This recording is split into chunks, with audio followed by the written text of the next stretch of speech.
कुछ भी हो, मेरी थ्रेडिंग जब आप बनाती है ना, जब से आप बनाने लग गई बहुत प्यारी बनने लग गई है।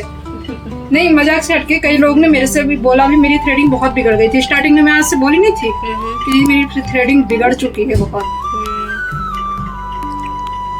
इसलिए मैं किसी और से नहीं बनवाती। भाई एक हाथ बैठा है वही सही है, नहीं रहेंगी दीदी देखा जाएगा। आपको एक बार याद है मैं अपने रूम पे लिवा के गई थी, बना के जाइए, रास्ते में से लिवा के गई।